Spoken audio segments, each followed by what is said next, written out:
1 minute ago, Iran fired a missile at Dimona that was not like anything it has fired at any target in this conflict. Not a Fateh-class tactical ballistic missile, not a Shahab-3 with a conventional warhead. Not even the Khorramshahr-4 that struck the facility perimeter 72 hours ago and produced a smoke column visible from Beersheba. This was a Khorramshahr-4 variant carrying a payload configuration that Iran has never publicly deployed in combat before. A warhead package designed not merely to penetrate hardened infrastructure, but to eliminate it. And when it reached Dimona, it did not damage what was standing there. It removed what was standing there. The satellite imagery that began circulating within 11 minutes of impact does not show a facility with a new crater. It does not show damaged buildings surrounding an intact core structure. It shows a footprint where infrastructure existed 90 seconds before the image was captured and where infrastructure no longer exists. The perimeter wall that survived the first two strikes is gone. The administrative buildings on the facility's northern edge are gone. The cooling infrastructure visible in every commercial satellite image of Dimona taken in the past 2 decades is gone. And the hardened structure above the underground complex that has been the subject of every analytical assessment since the first strike is no longer structurally present in a form recognizable as a building. Nothing was left standing. And the Israeli government, which maintained silence through the first strike, maintained silence through the second strike, and maintained silence through the third strike, has still not spoken. Not one word. Not about what the fourth strike destroyed. Not about what was beneath the structures that no longer exist. Not about whether the underground complex that housed the most sensitive nuclear materials in the Middle East is intact, compromised, or open to the atmosphere.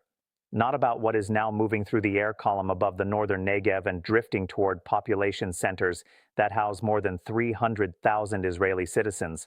Nothing. The facility is gone. The silence continues.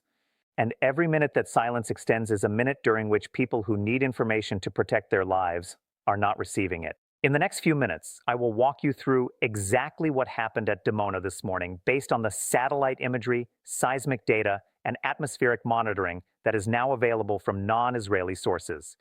I will show you what the specific weapon configuration Iran used in this fourth strike was designed to do and why it was held in reserve until this morning. I will explain what the complete destruction of the above-ground infrastructure means for the status of the underground nuclear complex and the containment of the materials inside it.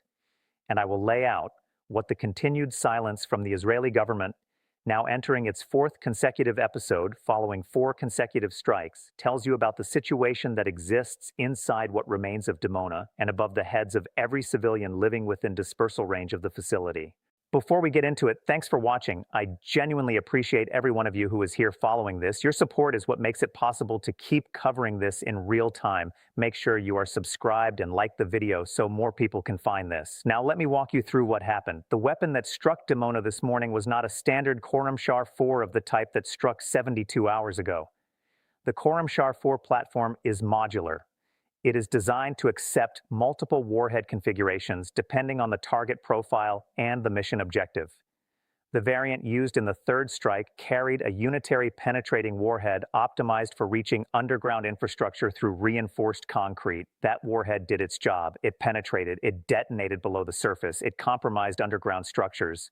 The variant used this morning carried a different configuration. Based on the blast signature visible in the satellite imagery, the seismic reading registered by monitoring stations in Jordan and Egypt, and the destruction pattern across the facility footprint, this morning's strike used what is assessed to be a heavy blast fragmentation warhead in the upper range of the Khorramshahr-4's payload capacity. The estimated warhead mass is in excess of 1,500 kilograms.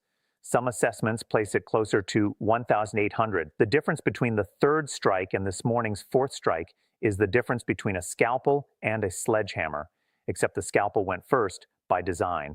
The third strike's penetrating warhead opened the underground complex. It created fractures in the reinforced concrete cap that protected the subsurface infrastructure. It compromised the structural integrity of the barriers between the underground chambers and the surface.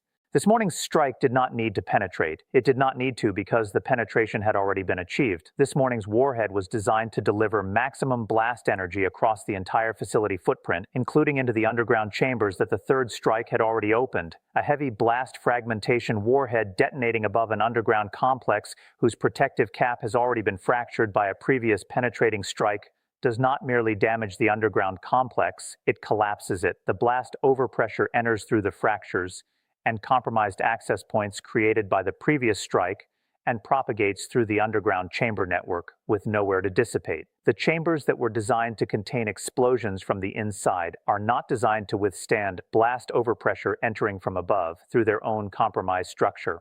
The engineering term for what happens to underground chambers when blast overpressure enters through structural fractures in the overhead protection is progressive collapse. The chambers fail sequentially as the pressure wave moves through the network. Each chamber failure redirects pressure into adjacent chambers, accelerating their failure. The entire underground network does not need to be directly struck. It needs one entry point and sufficient overpressure to initiate the sequence. The third strike provided the entry point, the fourth strike provided the overpressure. The satellite imagery that has become available in the hours since impact shows a facility that has been functionally eliminated as a standing structure. The above-ground infrastructure that was visible in imagery taken as recently as yesterday is no longer present in recognizable form. The footprint shows characteristics consistent with a combination of blast destruction of surface structures and subsidence of the ground surface in areas corresponding to known underground chamber locations. Subsidence in those areas is the single most significant observable indicator in the imagery. Surface structures can be destroyed by blast alone.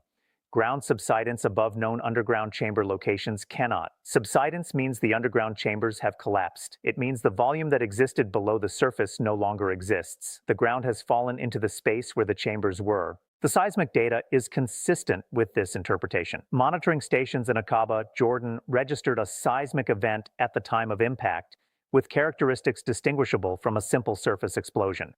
The seismic signature shows an initial shock consistent with the warhead detonation, followed by a secondary seismic event approximately 4 to 7 seconds later. That secondary event is consistent with the progressive collapse of underground structures. A surface explosion alone does not produce a secondary seismic event. An underground structural collapse does. The atmospheric data is the component that carries the most immediate consequences for the civilian population. Monitoring stations operated by the Comprehensive Nuclear Test Ban Treaty Organization have detected anomalous particulate signatures in the atmosphere downwind of the Dimona facility. The specific composition of those particulates has not been publicly disclosed by the monitoring organization. The detection itself has been confirmed. Anomalous particulate detection downwind of a destroyed nuclear facility in which underground chambers containing nuclear materials have collapsed is not a detection that requires extensive interpretation. The materials that were contained in those chambers are no longer fully contained. Some portion of those materials is now in the atmosphere.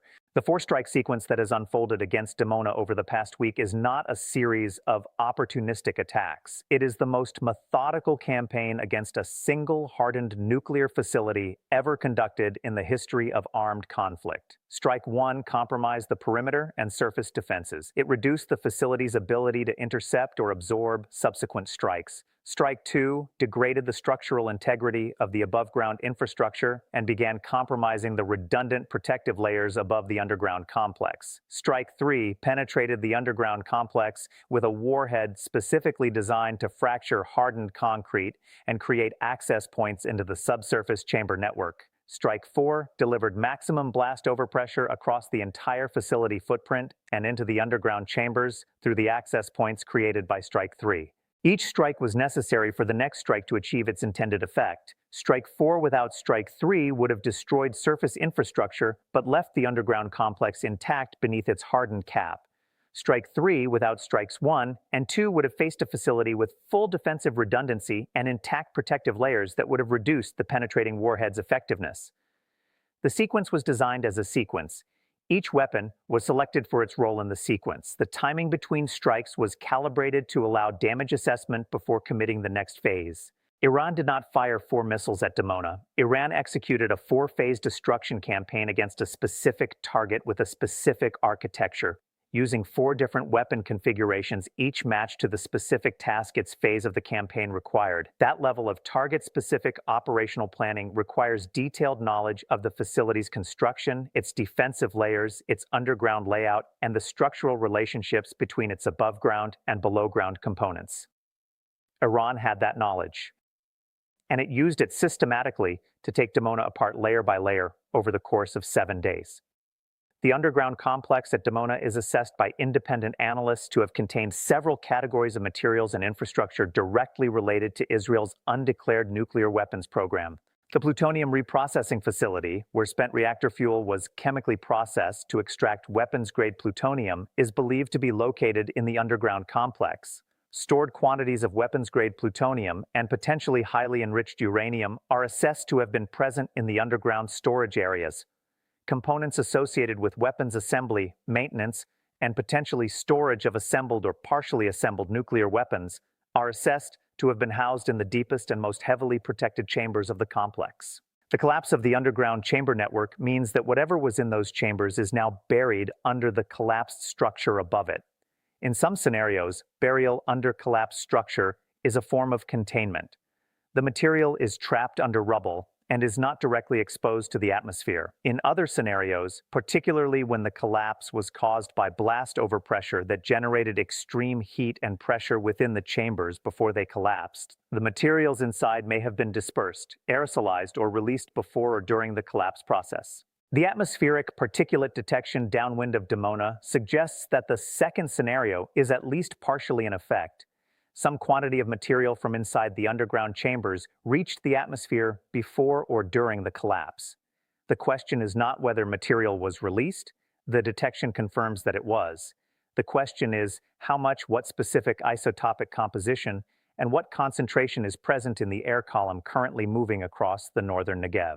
The Israeli government knows the answers to those questions or has the instrumentation to determine them. It is not sharing the answers. It is not sharing them with its own citizens. It is not sharing them with the IAEA. It is not sharing them with the governments of neighboring countries whose populations are also within the potential dispersal range.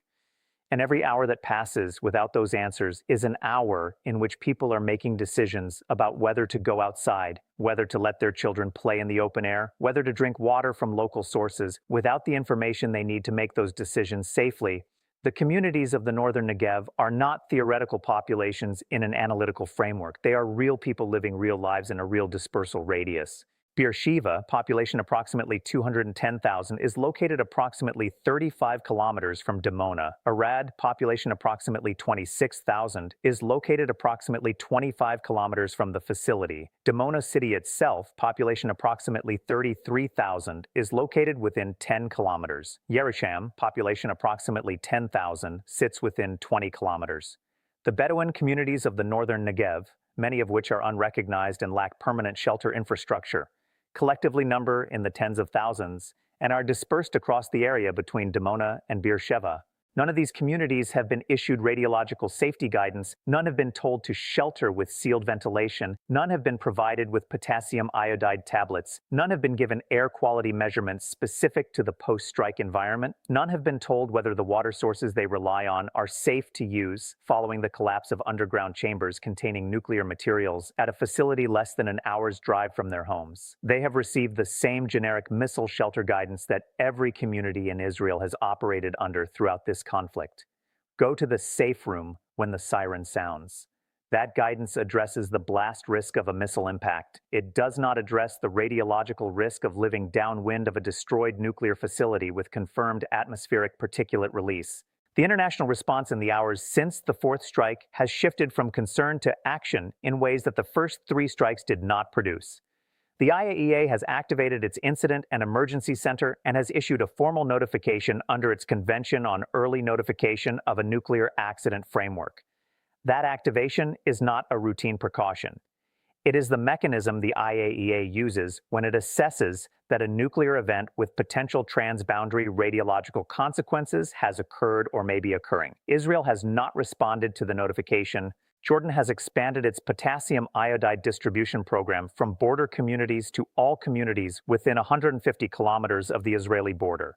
It has activated air quality monitoring stations along the Arava Valley and the Jordan Valley. It has issued public guidance to its citizens to limit outdoor exposure and to seal windows and ventilation systems in homes and public buildings in the southern and central regions of the country. Egypt has issued a statement through its foreign ministry describing the destruction of Dimona as a threat to regional environmental and public health security, and has requested an emergency session of the Arab League to coordinate a collective response. The European Union has issued a joint statement calling for immediate transparency from Israel regarding the radiological status of the Dimona site, and has offered to deploy radiological assessment teams to the region. The contrast remains. Jordan is distributing iodide tablets to citizens 150 kilometers from the site. Egypt is activating environmental monitoring. The European Union is offering assessment teams. And Israel is saying nothing to citizens living 10 kilometers from a nuclear facility that no longer exists as a standing structure, whose underground chambers have collapsed and whose contents have been detected in the atmosphere. The destruction of Dimona is not a military event that can be managed through information control. It is an environmental and public health event that is actively unfolding in the atmosphere above a populated region. The materials that were contained underground are no longer fully contained. The structure that held them is no longer standing. The air above the Negev is carrying particulates that monitoring systems have already detected, and the government that has the most detailed knowledge of what those particulates are, what concentration they exist in, and what risk they pose to human health is the government that is saying the least. That silence has crossed a threshold that the previous three silences did not cross. The previous silences were about damage. This silence is about destruction. The previous silences withheld information about a facility that still existed in degraded form. This silence is withholding information about a facility that no longer exists and whose contents are in the environment. There are 300,000 people in the northern Negev who are breathing air that may contain radiological particulates released from the collapsed underground chambers of a destroyed nuclear facility. They do not know whether that is the case. They do not know because their government has not told them. And their government has not told them because telling them would require acknowledging what Dimona was, what it contained, and what the destruction of the facility has released. A government that will not protect its citizens from radiological exposure because doing so would require admitting the existence of the program that created the exposure is a government that has placed the secrecy of its weapons program above the health of its own people. That is not a communication failure. That is not an intelligence failure. That is a moral failure of the most fundamental kind. And the people breathing the air above the Negev this morning deserve better than a government that has chosen its secrets over their safety. Thanks for watching. I appreciate every one of you being here. Drop your thoughts in the comments. If Iran designed this four-strike campaign as a sequential operation, with each phase specifically engineered to degrade the layer of protection that the next phase needed to overcome, and if the fourth strike was deliberately held until the third strike had opened the underground complex to blast overpressure entry, what does that tell you about the level of intelligence Iran had about Dimona's construction and defensive architecture before the first missile was ever launched? And at what point does the international community move from requesting transparency from Israel to independently assessing and publicly disclosing the radiological status of the site, with or without Israeli cooperation, on the basis that the health of civilian populations in the region cannot wait for a government that has demonstrated it will not voluntarily provide the information those populations need? Let me know below. Subscribe and like if you want to stay on this. Click the video on screen to catch the last one. I will see you soon.